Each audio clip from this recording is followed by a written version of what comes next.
Hey, if you're in an e-commerce brand, you're thinking of starting email marketing for your brand, then this video is for you. Maybe you never send an email to your list. Maybe you send a couple of emails. Maybe you tried. You were thinking that, hey, maybe it's time to start sending emails and start incorporating emails into my overall marketing system. Then this video is definitely for you. I'm going to go over a 3-month roadmap that we implement for each of our 6 and 7-figure clients and which crushes for them because it's built on the basic foundations and build on really strong foundations. And that's all it's about within the first 3 months, so that after those 3 months, you can actually go all out and scale like crazy. Because you want to send like a lot of emails when it's the season. For example, let's say you're in clothing niche that has a specific season, and then you want to go all out. But to go all out in those times, you need to have a really solid foundation. Now, I'm gonna go over how we actually build an email marketing system for our clients that actually can support that kind of intensity and volume. So let's get into it. Now, if you're about to start email marketing for your brand, then watch this. Here's a 3 month roadmap. The objective is to establish an email marketing system that prioritizes high deliverability, strong customer engagement, and strategy and campaign scaling, and covers the full scope of customer life cycle journey. Now, what do I mean by this? Which means that if you're going to send emails, we want to make sure that they're landing in the primary inbox and not going to spam. And we're going to make sure that our emails are getting high engagement from the subscribers. And we also want to make sure that it's an email marketing system that where we can scale later on. Right now, we might start with sending 1 to 2 campaigns a week, but at a point we want to send at least 3 to 4 campaigns per week. And to do that, you need a really good system. And you want to also make sure that you're covering full scope of customers' life cycle journey. So we want to have different kind of automation, different kind of email sequences, different kind of segmentation strategies for people who might be new to your brand, or people who might have been with your brand for years, or maybe people who have bought just who just made their first purchase, and also people who have bought 5 times from you. So we want to have like a system that we can use to target these different kind of people and cover every kind of life cycle journey that a customer goes through. Now, the first month is foundation and domain warm up. Here are the goals for the first month. Set up and launch core lifecycle flows, which will get the highest engagement. Prioritize engagement to improve deliverability, and start warming up the email sending domain. Now, what does this actually mean? Just think of Google as a gatekeeper, Gmail as a gatekeeper. It has and like the G inbox users as like as the people that live in that community that it's gatekeeping. Now, it's Gmail's responsibility to make sure that the people who are inside its community, or people who use Gmail, actually have a good experience with it. Now, how does Google make sure that? One is your user interface. Second is the people are not getting spammed all the time by junk mails. That's why Google has a spam folder. And if your email seems like junk, you just put your email in spam. Now, how does Google detect that? How does Gmail detect that your email should go into spam or in your primary inbox? It detects that based on how people are engaging with your emails, and what how are you sending? What is your cadence of sending emails? For example, you just made a domain and you just started sending domain emails from this new domain, which is what you're going to do if you're starting email from scratch. And and and Google sees like, okay, there's this new domain. We just started sending emails. Wait, they're sending emails and people are engaging with them. Or people are opening and clicking them. Oh, they're not sending a lot of emails. They're sending like maybe 100 emails a day, which is okay. But like, and everybody's opening and clicking them, so their emails are good. People enjoy their emails. Now wanna make sure that people actually see their emails, so they keep having good experience with me. Now, what Google is gonna do is it's gonna put your emails in primary inbox. But on the other hand, let's say you start spamming 10,000 emails on your first day. You bought a big list and you just started spamming. Who's like, wait, who is this guy? Just like, it's your first day and you're sending 10,000 emails. I'm trying to scam people. And plus, like, every email you're sending, nobody's opening, nobody's clicking. It's gonna be like, why people? So it like people are not. You're spamming. Second, people are not engaging with your content, which means your content is shitty. So I'm just gonna put it into spam because I don't want people to have a bad experience with my software. So that's how Google decides. Now, why it matters? Your brand currently has zero email infrastructure, so dumping into campaigns too soon risks poor deliverability, and sending reputation. Instead, we launched high-performing automated flows that target engaged users and naturally warm the domain. Now, what do we mean by high-performing automated flows? This is your welcome flow, your cart or checkout abandon flow, and your post-purchase flow. If somebody just signed up to your list to receive a discount, there's a very high likelihood they're going to go and open that email and click that email and go back to the website and use that discount to buy from you. If somebody just was about like finishing his checkout, but they stopped in between, and now you're sending them an email to get back to the checkout, there's a very high likelihood they're gonna still be warm towards your brand, and when they see an email from your brand, they're gonna go and open it and click it and maybe go back to the checkout. There's a very high likelihood that if somebody just spend money with you, they're gonna open the emails you're sending them because they don't want you to ghost them after taking their money. You get how we're thinking over here. We want to make sure that the emails we're sending in this first month are only the emails that we know for sure are very, very likely to get opened and clicked.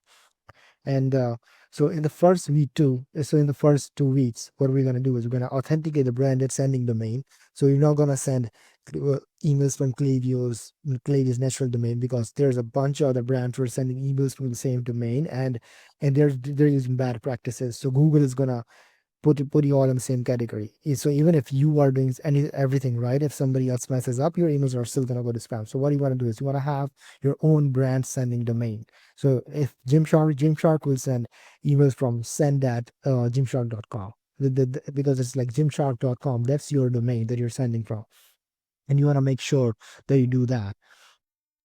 And and then you want to authenticate that brand like SPF, TCAM, DMARC. You can watch plenty of YouTube videos on that, how to actually authenticate your brand setting domain, because Google also want to ensure that you're authenticated, which means like you are who you say you are. You're not impersonating somebody.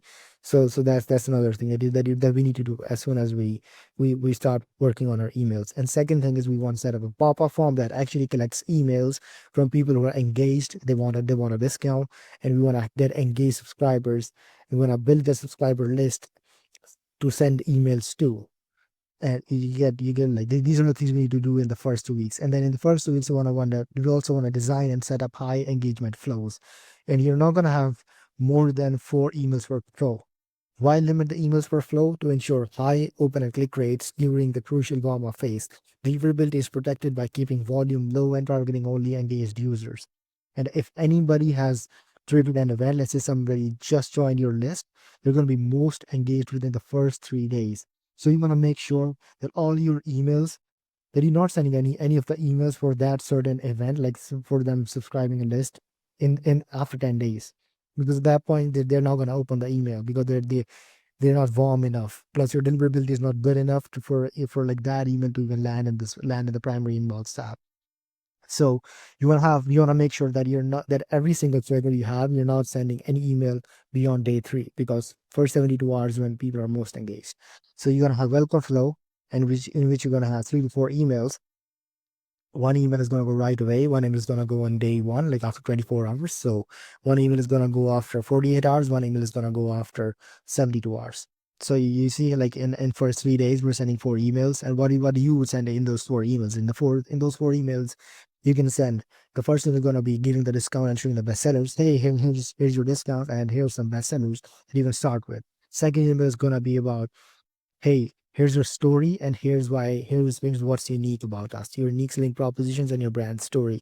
Third email is going to be about us versus them plus reviews. You say, hey, we're different from other brands and we're better, and here's what people who use our products are saying about us: trust, likability, and familiarity. That's what you're trying to, these 3 things. That's the 3 things you are trying to develop in the welcome flow, because people buy from people who they like, trust, and know, who they know, like, and trust. Unless like it's an impulse buy product, they might buy from you on an impulse in the first time. But if it's an impulse buy, it can also be an impulse cancel or impulse recharge, or they might never buy again because it was just an impulse.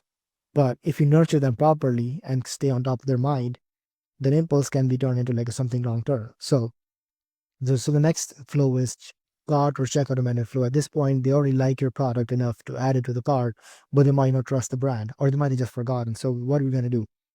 Send them just 3 emails covering If so, the first email is gonna be, hey, you left something behind, and just add one review, because your reviews are gonna be the best friend in all of your pre-purchase flow, even post-purchase flow. Reviews are your best friend. People, because people wanna picture themselves, and if you have reviews that are very elaborate, and people can see themselves in those reviews, use them, spam them in every single email. Like at least have one email, one review per email in your pre-purchase flows if you can. So we want to show reviews, we want to show unique selling points, we want to show risk reversals. So in the card or checkout benefit flow, we want to show that, hey, we offer free shipping, we offer 30-day money back guarantee, 100% is a satisfaction guarantee. Any other guarantees you have, that'll help the person make a better decision. You can even give them an offer. Hey, here's 10% extra off for you to complete your purchase, because it's pre-purchase flow, and we want to make sure that we are overcoming their objections that they have, which is usually trust, likability, and familiarity. So you want to just educate them about your brand, show your unique selling points, show your reviews, show why you're different, or associate them where you're better than other brand. Answer FAQs. It's big. In your, especially in your browsing card flow, like answer the frequently asked questions, because people, if they're frequently asked by people before they buy, then they're probably asking when they went to the cart too. So like that helps a lot. Now, the third most important flow they're gonna have is post-purchase flow. Just imagine you just spend money with somebody and they ghost you. It's not a good feeling. So people are actually expecting, they want to hear from you after them just made a purchase. So this is the high time to like confirm their purchase, tell them what they can expect, like how in how many days can they expect the product to arrive to them. You can just even nudge them, hey, if you had something else on your mind, you can just go click this button and go back to shopping, or you can just pay 10% off for your next order if you had something else on the mind. So you can do that. And then you also need to, like, I emphasize need to, like, reassure them that they made the right choice in the post purchase flow. Because when people make a purchase, they're thinking, hey, did I make a right choice? Maybe I'm not on first day, but like by R24 after a purchase, they're probably thinking, hey, did I make the right choice? Will it work for me? I don't know. Maybe there was a better brand out there. Maybe did I rush into it? This and that. So how do you answer those questions? You put them at ease by showing that, hey, you made the right choice.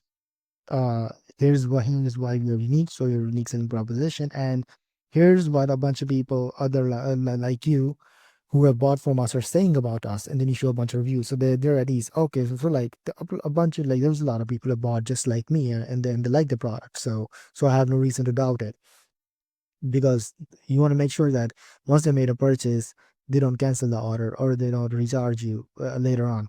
So this helps with that. And another thing you can do is, if you have education material, you can show that in the post purchase flow. You can show, hey, how to get the most out of your product, how to integrate your product in your life, what are the different scenarios in which your product can be used. So you need to do that, because with this, people are more likely to use your product, get a better experience with that, and more likely to buy again from you. So you see, and you can even cross sell or upsell them, that say, hey, you bought this product, maybe you like something else. Now these are the flows you need. Another optional flow is a browser banner flow, which will be just one email. This is somebody who checked out a product but didn't add it to cart or didn't buy. Now, what you can do is, in this email is, hey, we saw you looking at a product. You can either go back to that, or here are a bunch of our best sellers, which people keep buying again and again. So you might want to take a look at those. That's all you need in this email in month one. You don't need a full elaborate browser meta flow in month one. So this is your first 2 weeks that are done. Now, what do we do in week 3 and 4? We analyze performance of the flows. So we see, like, hey, we set up the flows, the browser meta email, that one we set up is not getting much engagement. So we should turn it off for now, because we only want to keep emails that are getting really good engagement. You can see, hey, this specific email is not getting any opens, but like every other email in the flow is getting good open rates. And you see, like, a pattern that, hey, these kind of subject lines are getting good open rates. Maybe we can change that subject line accordingly, and put good open and get good open rates on it. And now these are like, you let flows run and build up the engagement history. So Google is tracking your flows, your emails performance for these 2 weeks. You let it run for week 3 and 4. Now Google is seeing that people are actually engaging with your emails, people are clicking your emails, people are liking your emails. Now Google like after that, anything you send after that, Google will like Google is very likely to put it in the primary inbox instead of a spam. Now week 3 and 4, monitor engagement and prep for campaigns. You need to analyze I think I'm repeating week 3 and 4. Okay, so week 3 and 4. Now you begin to plan and execution for campaigns for month 2. Now in month 2, we're gonna start sending campaigns. Now you have 2 weeks to plan and execute them. So why not do it in those 2 weeks? You can plan and design those campaigns. I'm gonna go into campaign sending strategy in next slide, but you're not gonna send any campaigns in month 1 because you don't have enough data. You want to make sure that every single email you're sending is getting good engagement, and we don't want to risk that by sending campaigns in month 1. Now month 2, engagement plus testing. That's our goal. Our goals are bring sending campaigns to high engaged segments. The key is high engaged segments. Optimize current flows through early data. Begin testing key acquisition points. Now, execution plan for the first 2 weeks, we start sending 2 campaigns per week, no more, and we only target 14 to 30-day engaged segments to ensure strong performance. Now, what does it mean? You've been sending your flows have been running for last 14 days for 2 weeks, and you're going to start sending campaigns to people who have opened or clicked those emails in the last 2 weeks. You don't want to send it to people who have not clicked or opened those emails, because we want to ensure high engagement. And now for the first 2 weeks, if your email keeps seeing consistent good engagement, then you go open it up to 30-day engaged. Like, so people have opened and clicked their emails in the last 30 days on third week of month 2. You see how it's working. It's like a proper system. We're not going all out at once. We're slowly building up to it. We're slowly trying to make sure that we are building a foundation which is so strong that once we do scale, it doesn't break. Now, campaigns will be highly aligned. Campaigns will be tightly aligned to engagement trends and user interests. Now we're going to start A/B testing subject lines and send times for flows at this point, and soft test pop-up form variation to improve lead generation. Now, lead generation is really important because if you know that your emails are getting good engagement, now what you want to do is you want to round volume into it. So like Google sees that, hey, they just increase the volume, but like their engagement is still good. So like their emails are actually really good. So we want to, so Google is like the reputation building is going to be faster, and we're already adding campaigns on top of it to engage segments. So it's like we're adding fuel to the fire that we started by having the high engagement flows. Now, in week 3 and 4, we're gonna start analyze and plan for scale, because in month 3 we're going all out. We're gonna scale. Now, evaluate top performing flows and build additional emails into those sequences. So if you see that there's this flow that all of the emails are getting good engagement, now we can add more emails to that flow, because at this point we have good engagement history. We know what's working. We have enough data. We already have some campaigns going on, so we can start taking risks now. And then what we're going to do is we're going to finalize strategy for month 3 campaign calendars, themes, promotions, product pushes, segmentation tactics, everything. In month 3, we're going all out because by now we have enough data and enough foundational stability to scale. And then we're going to design all of month 3 campaigns in advance to allow for review, quality assurance, and strategic alignment. Maybe we're going to make sure that everything is aligned for the strategy that we're going to need for month 3. Now, identify opportunities to introduce new flows, and then also expand pop-up form testing based on early performance data. So if you know that certain kind of lead magnets are working already, or like certain kind of pop-up, for example, full page pop-up forms have been working better than Flyvy, like so spin to win pop-up forms for you. Then you just see like you choose like, okay, this kind of pop-up form page is working now. Let's start testing with offers in month 3. Let's go to the month 3. Month 3 is scale campaigns plus expand flow ecosystem. Now the goals are to ramp up campaign volume, add advanced flows and segmentation strategies, ensure campaigns hit the inbox, not spam. Now, execution plan is to send 3 to 4 campaigns per week, targeting both new and returning customers. Now, in these 3 to 4 campaigns, we're gonna segment it. Okay, I'll break down the strategy in a bit, but let's go through the whole execution plan. So start 3 to 4, just send 3 to 4 campaigns per week, and then scale flows by adding more sequences to top performers and introduce advanced flows. and scale pop-up form testing and optimize the highest performing lead magnets. Now expand segmentation based on click behavior and past purchase. It's a lot of things. Let me break it down. So now at this point, you're going to start collecting first party data on your pop-up forms, and you're going to start personalizing your flows, your email campaigns based on that. So example, let's say you're selling skincare, your skincare products. One, you have different kind of product lines for that solve different problems. So some help you with dry skin, some help you with highly oily skin, some help you with acne, some help you with something else. Now you ask that on the pop-up that, hey, what problem are you actually trying to solve? What are you shopping for? Trying to solve oily skin, trying to solve dry skin problems, trying to solve acne. And once they choose, now you know that what kind of problem that this person has. And you can personalize your email flows, your pre-purchase flows, and also your campaigns according to that. So, for example, let's say somebody shopping for dry skin. You can show them the exact products that solve that. You can show them the exact reviews that mention that kind of problem. You can show them the exact you can highlight the exact pain points that they're facing, like that they're going through. And what this will do is, one, when they go through the email, they feel like this email is very relatable to them, and you understand the problem that they have, and this product will actually solve it because you understand the problem so deeply, and they're more likely to buy. So this way, we are converting the subscriber to buyer ratio, which is a really big KPI that you need to track instead of just having more subscribers, because more subscribers are useless if they don't buy.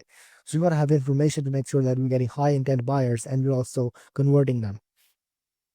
Now, in the 3 to 4 campaigns that you're going to send per week, you can target it according to repeat buyers. So these buyers are already know, like, and trust you. They buy from again and again. You can send them different kind of campaigns. But if somebody has just made a first purchase from you, you need to educate them on the brand a bit more, because they've kind of just entered your brand's world in a very intimate way. So you gotta introduce them to like, what do you actually do? How, like, why are you different? Like, what are your key values? Your behind the scenes and stuff. And if somebody is a very high potential lead, for example, let's say somebody has visited your website 5 times in the last 2 weeks, or they have viewed your product 3 times in the last 2 weeks, or they have maybe added to cart. But then you know that this person is very highly likely to buy because it's a very warm lead. So you send that kind of campaigns to those people to target them.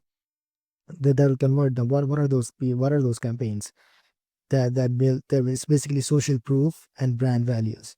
So that's the kind of campaigns you send to them, or sales promotions, because wait, they're likely to buy already. So if you give them an offer, just maybe that they'll buy.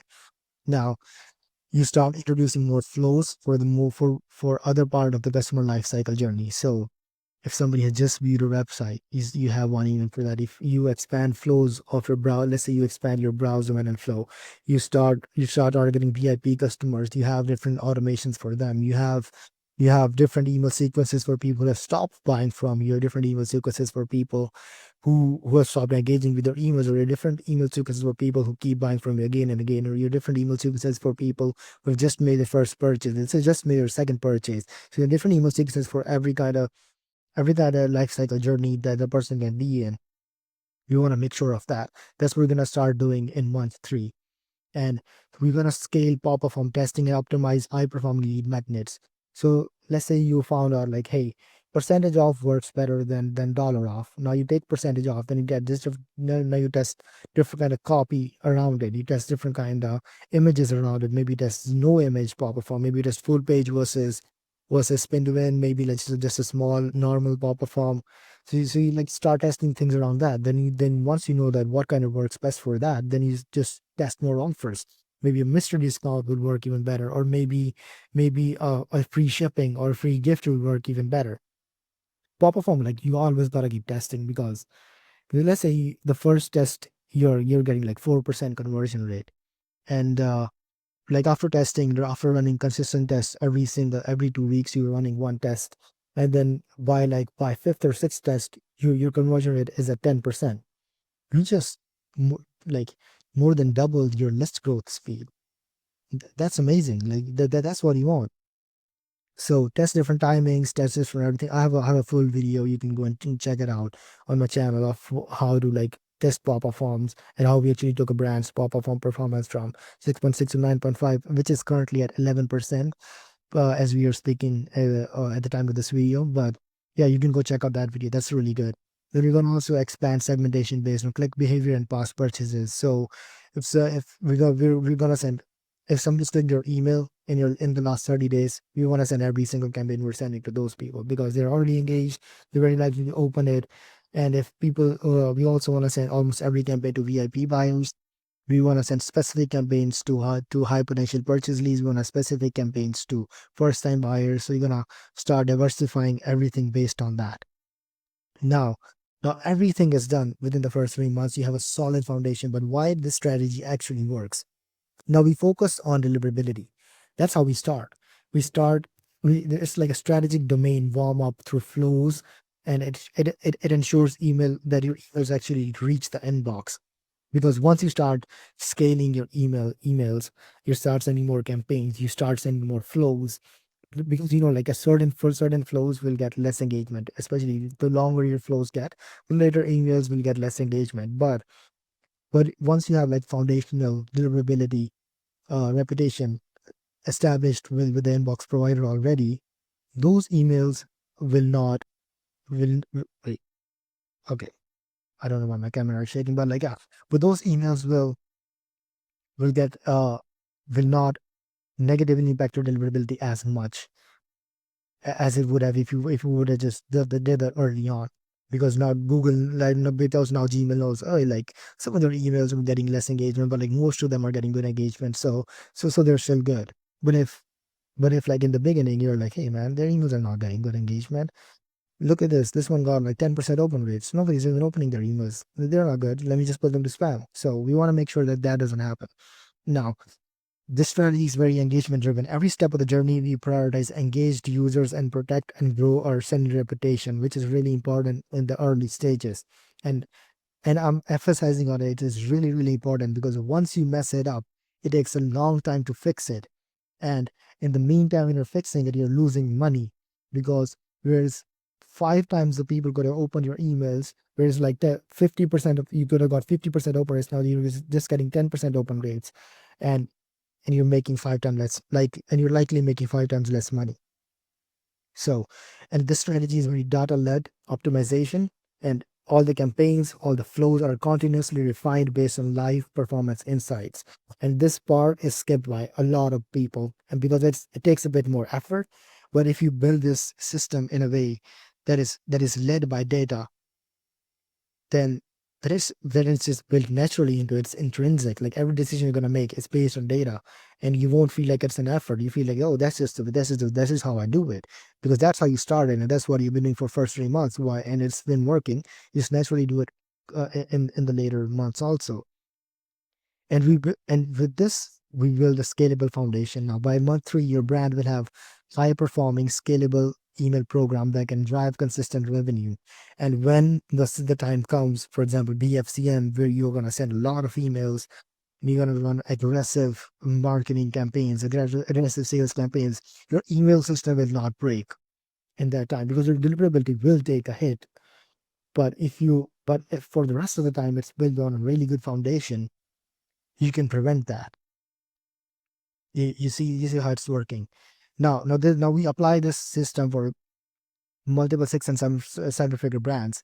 And if you are one of them, if you are doing at least $50,000 per month or more, and you need my help to apply the system for you, and you're thinking of, hey, I need to start sending emails, and you're thinking of applying the system for you, then you can book a call with me from the link down below, and you can also get access to this document from the link down below in the description. I hope you like this video. I hope you found some value from this video. I hope you have like a better idea of where to start from and what things to avoid after watching this video.